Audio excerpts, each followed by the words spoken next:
ಗಂಟೆಯ ಪ್ರಮುಖ ಸುದ್ದಿ ಪ್ರಧಾನಿ ನರೇಂದ್ರ ಮೋದಿ ಅವರನ್ನ ಭೇಟಿಯಾಗಿದ್ದಾರೆ ಸಿಎಂ ಸಿದ್ದರಾಮಯ್ಯ. ದೆಹಲಿಯ ಪ್ರಧಾನಿ ನಿವಾಸದಲ್ಲಿ ಸಿಎಂ ಸಿದ್ದರಾಮಯ್ಯ ಭೇಟಿಯಾದರು. 40 ನಿಮಿಷಗಳ ಕಾಲ ಪ್ರಧಾನಿ ಮೋದಿ ಮತ್ತು ಸಿಎಂ ಸಿದ್ದರಾಮಯ್ಯ ಮಾತುಕತೆಯನ್ನ ನಡೆಸಿದ್ದಾರೆ. ಪ್ರಮುಖ ಯೋಜನೆಗಳ ಅನುಮೋದನೆಗೆ ಸಿಎಂ ಮನವಿ ಮಾಡಿದ್ದು, ರಾಜ್ಯದ ಅಭಿವೃದ್ಧಿ ಯೋಜನೆಗಳ ಕುರಿತು ಪ್ರಧಾನಿ ಜೊತೆ ಸಿಎಂ ಚರ್ಚೆ ನಡೆಸಿದರು. ಭದ್ರಾ, ಕಳಸಾ, ಮೇಕೆದಾಟು ಯೋಜನೆಗಳ ಬಗ್ಗೆ ಪ್ರಸ್ತಾಪಿಸಿದ್ದಾರೆ. ಜಿಎಸ್ಟಿ ಸೇರಿ ಹಲವು ವಿಚಾರಗಳ ಬಗ್ಗೆ ಕೂಲಂಕುಷ ಚರ್ಚೆ ನಡೆಸಿದರು. ಬಜೆಟ್ನಲ್ಲಿ ಹೆಚ್ಚಿನ ಅನುದಾನ ಬಿಡುಗಡೆ ಮಾಡುವಂತೆ ಪ್ರಧಾನಿ ಬಳಿ ಸಿಎಂ ಸಿದ್ದರಾಮಯ್ಯ ಮನವಿ ಮಾಡಿದ್ದಾರೆ. 40 ನಿಮಿಷಗಳ ಕಾಲ ಪ್ರಧಾನಿಯೊಂದಿಗೆ ಸಿಎಂ ಮಾತುಕತೆಯನ್ನು ನಡೆಸಿದರು. ಭದ್ರಾ, ಕಳಸಾ, ಮೇಕೆದಾಟು ಯೋಜನೆಗಳ ಬಗ್ಗೆ ಪ್ರಸ್ತಾಪಿಸಿದರು. ಪ್ರಧಾನಿಯನ್ನ ಸಿಎಂ ಸಿದ್ದರಾಮಯ್ಯ ಭೇಟಿಯಾದ ಸಂದರ್ಭದ ಚಿತ್ರಣ ನೋಡ್ತಾ ಇದ್ದೀವಿ. ಸಿಎಂ ಡಿಕೆ ಶಿವಕುಮಾರ್ ಇದ್ದಾರೆ, ಸಚಿವ ಪರಮೇಶ್ವರ್ ಇದ್ದಾರೆ, ಮಹದೇವಪ್ಪ ಇದ್ದಾರೆ. 40 ನಿಮಿಷಗಳ ಕಾಲ ಮೋದಿ ಸಿದ್ದು ಮಾತುಕತೆ ನಡೆಸಿ ರಾಜ್ಯದ ಅಭಿವೃದ್ಧಿ ಯೋಜನೆಗಳ ಕುರಿತು ಪ್ರಧಾನಿ ಜೊತೆ ಸಿಎಂ ಸಿದ್ದರಾಮಯ್ಯ ಚರ್ಚೆ ನಡೆಸಿದ್ದಾರೆ. ಹಲವು ಬೇಡಿಕೆಗಳನ್ನು ಇರಿಸಿದ್ರು. ಮೇಕೆದಾಟು ಯೋಜನೆಗೆ ಕೇಂದ್ರ ಜಲ ಆಯೋಗದ ಅನುಮತಿ ಕೇಳಿದ್ರು. ಭದ್ರಾ ಮೇಲ್ದಂಡೆ ಯೋಜನೆಗೆ 5,300 ಕೋಟಿ ರೂಪಾಯಿ ಬಿಡುಗಡೆ ಮಾಡುವಂತೆ ಮನವಿ ಮಾಡಿದ್ರು. ಕಳಸಾ ಬಂಡೂರಿ ಯೋಜನೆ ಸಂಬಂಧ ಅನುಮತಿಯನ್ನು ಕೋರಿದ್ದಾರೆ. ಜೊತೆಗೆ ರಾಯಚೂರು ಜಿಲ್ಲೆಯಲ್ಲಿ ಏಮ್ಸ್ ಸ್ಥಾಪನೆ ಮಾಡೋದಕ್ಕೂ ಕೂಡ ಮನವಿ ಮಾಡಿದ್ದಾರೆ. ಅಷ್ಟೇ ಅಲ್ಲ, ಬೆಂಗಳೂರಿನಲ್ಲಿ 60 ಕಿಲೋಮೀಟರ್ ಸುರಂಗ ಮಾರ್ಗಕ್ಕೆ ನೆರವು ಕೊಡಿ, ಬೆಂಗಳೂರು ಮೆಟ್ರೋ 3ನೇ ಹಂತದ ಯೋಜನೆಗೆ ಸಮ್ಮತಿ ನೀಡಿ ಅಂತ ರಾಜ್ಯದ ಪ್ರಮುಖ ಯೋಜನೆಗಳ ಅನುಮೋದನೆಗೆ ಸಿಎಂ ಪ್ರಧಾನಿಯ ಬಳಿ ಮನವಿ ಮಾಡಿದ್ದಾರೆ. ಪ್ರಮುಖವಾಗಿ ಮೇಕೆದಾಟು ಯೋಜನೆಗೆ ಕೇಂದ್ರ ಜಲ ಆಯೋಗದ ಅನುಮತಿಯನ್ನ ಕೇಳಿದ್ದಾರೆ. ಪ್ರಧಾನಿ ಭೇಟಿ ಮಾಡಿ ಹಲವು ವಿಷಯಗಳ ಬಗ್ಗೆ ಚರ್ಚೆ ಮಾಡಿದ್ದೇವೆ. ರಾಜ್ಯದ ಹಲವು ಯೋಜನೆಗಳ ಬಗ್ಗೆ ಚರ್ಚೆ ಮಾಡಿದ್ದು, ಪ್ರಧಾನಿ ಮೋದಿ ಭೇಟಿ ಬಳಿಕ ಡಿಸಿಎಂ ಡಿಕೆ ಶಿವಕುಮಾರ್ ಪ್ರತಿಕ್ರಿಯಿಸಿದ್ದಾರೆ. ಕರ್ನಾಟಕ ರಾಜ್ಯದಿಂದ ಹೆಚ್ಚು ಜಿಎಸ್ಟಿ ತೆರಿಗೆ ಕೊಡ್ತಾ ಇದ್ದೇವೆ. ಗುಜರಾತ್ ಮಾದರಿಯ ಗಿಫ್ಟ್ ಸಿಟಿ ಯೋಜನೆಗೆ ಮನವಿ ಮಾಡಿದ್ದೇವೆ. ಪ್ರಧಾನಿ ಮೋದಿಯವರ ಜೊತೆ ಸೌಹಾರ್ದ ಸಭೆಯಾಗಿದೆ ಅಂತ ಮೋದಿ ಭೇಟಿ ಬಳಿಕ ಡಿಸಿಎಂ ಡಿಕೆ ಶಿವಕುಮಾರ್ ಪ್ರತಿಕ್ರಿಯಿಸಿದ್ದಾರೆ.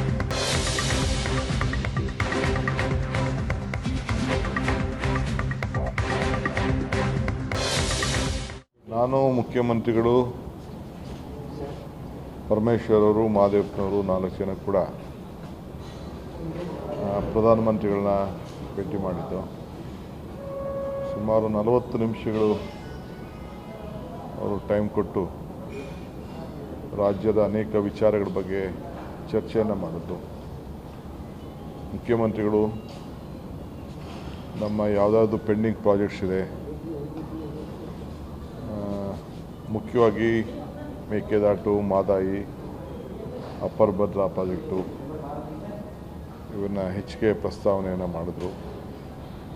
ಪೆರಿಫೆರಲ್ ರಿಂಗ್ ರೋಡು, ಮೆಟ್ರೋ ವಿಚಾರದಲ್ಲಿ, ಬೆಂಗಳೂರಿನ ಟನಲ್ ವಿಚಾರ,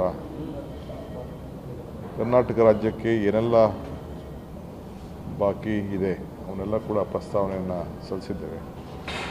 ಆಮೇಲೆ ಕರ್ನಾಟಕ ರಾಜ್ಯ ಹೆಚ್ಚಿಗೆ ಟ್ಯಾಕ್ಸ್ ಕೊಡ್ತಾ ಇದೆ, ಅದಕ್ಕೆ ಹೆಚ್ಚಿಗೆ ಇವತ್ತು ತಕ್ಕಂತೆ ನಮ್ಮ ಹಣ ಕೊಡಬೇಕು ಅಂತೇಳಿ ಕೂಡ ಮನವಿಯನ್ನು ಮಾಡಿದ್ದೇವೆ. ಏನು ಈ ಸಿಸ್ಟಮ್, ದೇಶದ ಸಿಸ್ಟಮ್ ಕೂಡ ಅವರು ವಿವರಿಸಿದ್ರು. ಒಳ್ಳೆಯ ಸೌಹಾರ್ದದ ಮೀಟಿಂಗ್ ಆಯಿತು. ನಮ್ಮ ಏನೆಲ್ಲ ಬೇಡಿಕೆಗಳಿತ್ತು ಅದೆಲ್ಲ ಕೂಲಂಕುಷವಾಗಿ ನಾನು ಪರಿಶೀಲನೆ ಮಾಡ್ತೀನಿ ಅಂತೇಳಿ ಒಂದು ಭರವಸೆಯನ್ನು ಕೊಟ್ಟಿದ್ದಾರೆ. ಈ ಭೇಟಿಯ ಕುರಿತು ಇನ್ನಷ್ಟು ಅಪ್ಡೇಟ್ಸ್ ಪಡಿತಾ ಹೋಗೋಣ. ನಮ್ಮ ದೆಹಲಿ ಪ್ರತಿನಿಧಿ ಡೆಲ್ಲಿ ಮಂಜು ಈಗ ನೇರ ಸಂಪರ್ಕದಲ್ಲಿದ್ದಾರೆ. ಮಂಜು, ಪ್ರಧಾನಿ ಮೋದಿಯನ್ನ ಸಿಎಂ ಸಿದ್ದರಾಮಯ್ಯ ಭೇಟಿಯಾಗಿರುವುದು ಬಹಳ ಮಹತ್ವ ಪಡೆದುಕೊಳ್ಳುತ್ತೆ.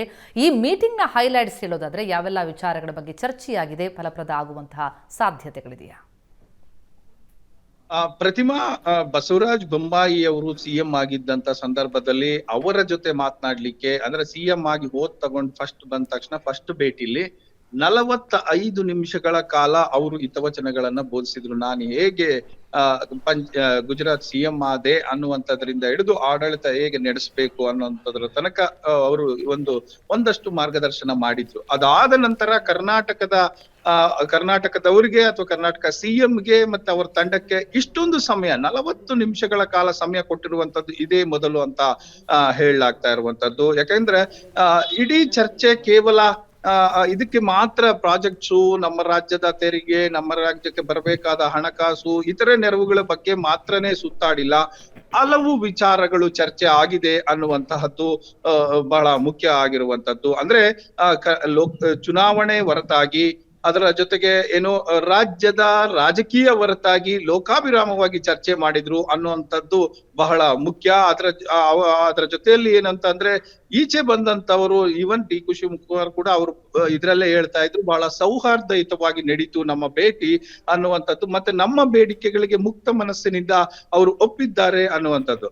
ಜೊತೆಗೆ ಅವರು ಬಹಳಷ್ಟು ವಿವರಣೆ ಕೊಟ್ಟಿರುವಂತದ್ದು ನಮ್ಮ ದೇಶ ಈಗ ಹೇಗೆ ನಡೀತಾ ಇದೆ ಅನ್ನುವಂಥದ್ದು, ಕೇಂದ್ರ ಮತ್ತೆ ರಾಜ್ಯಗಳ ಸಂಬಂಧ ಈಗ ಹೇಗಿದೆ ಅನ್ನುವಂಥದ್ದು. ಕಳೆದ 10 ವರ್ಷಗಳ ರೆಜಿಮಿಗೆ ಹೋಲಿಸಿದರೆ, ಅಂದ್ರೆ ಬಿಜೆಪಿ ರೆಜಿಮ್ ಹೊರತಾಗಿ, NDA ರೆಜಿಮ್ ಹೊರತಾಗಿ, UPA ರೆಜಿಮ್ ಅಥವಾ ಅದರ ಹಿಂದಿನ ಸರ್ಕಾರಗಳಿಗೆ ಹೋಲಿಸಿದ್ರೆ ಈಗ ನಡೀತಾ ಇರುವಂತದ್ದು ಹೇಗೆ, ಮತ್ತೆ ಶೇರಿಂಗ್ ಎಲ್ಲ ಹೇಗೆ ನಡೀತಾ ಇದೆ, ಮತ್ತೆ ನಾನು ಪ್ರಧಾನಿ ಆದ ಬಳಿಕ ರಾಜ್ಯಗಳಿಗೆ ಕೊಡ್ತಾ ಇರುವಂತಹ ವಿಶೇಷವಾದಂತ ಒತ್ತು ಎಷ್ಟು ಅನ್ನುವಂಥದ್ರ ಬಗ್ಗೆ ಬಹಳಷ್ಟು ಚರ್ಚೆ ಆಗಿದೆ ಅನ್ನುವಂಥದ್ದು. ಅಂದ್ರೆ ಅಡ್ಮಿನಿಸ್ಟ್ರೇಟಿವ್ ಪರ್ಪಸ್ ಮತ್ತೆ ಫಂಡ್ಸ್ ಡೆಲ್ಯೂಷನ್ ಇರ್ಬೋದು, ಅಥವಾ ಅಧಿಕಾರದ ವಿಕೇಂದ್ರೀಕರಣ ಇರ್ಬೋದು, ಆ ರೀತಿಯ ಸಬ್ಜೆಕ್ಟ್ಗಳ ಮೇಲೆ ಬಹಳಷ್ಟು ಚರ್ಚೆ ಆಗಿದೆ ಅನ್ನುವಂಥದ್ದು. ಯಾಕಂದ್ರೆ ನಮ್ಮ ಎಲ್ಲಾ ಬೇಡಿಕೆಗಳು ಕೂಡ ಟ್ಯಾಕ್ಸ್ ಇರ್ಬೋದು, ನಾವು ಟ್ಯಾಕ್ಸ್ ಜಾಸ್ತಿ ಕೊಡ್ತಾ ಇದೀವಿ, ನಮಗೆ ಟ್ಯಾಕ್ಸ್ ಇನ್ನಷ್ಟು ಪ್ರಮಾಣ ನಮಗೆ ಕೊಡುವಂತದ್ದು ಹೆಚ್ಚು ಮಾಡಿ ಅನ್ನುವಂಥ ಬೇಡಿಕೆ ಇರ್ಬೋದು, ಮತ್ತೆ ಬೇರೆ ನೀರಾವರಿ ಯೋಜನೆಗಳಿಗೆ ನೀವು ಬೇರೆ ರಾಜ್ಯಕ್ಕೆ ಕೊಟ್ಟಿದ್ದೀರಿ, ನಮಗ್ ಕೊಟ್ಟಿಲ್ಲ ಅನ್ನುವಂಥದ್ದು ಇರ್ಬೋದು.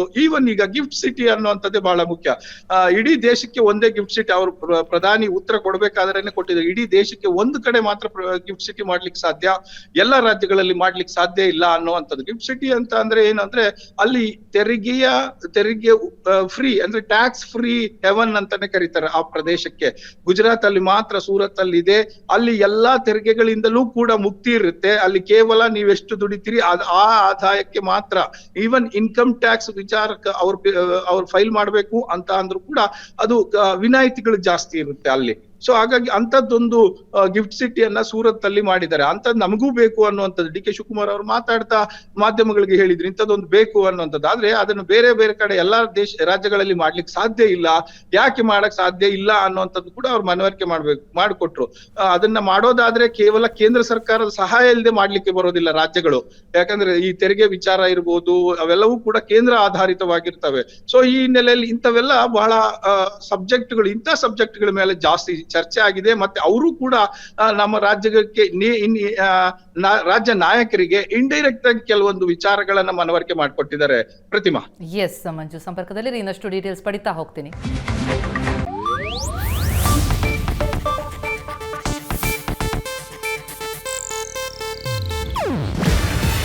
ಇದು ಏಷ್ಯಾನೆಟ್ ನ್ಯೂಸ್ ನೆಟ್ವರ್ಕ್ ಪ್ರಸ್ತುತಿ.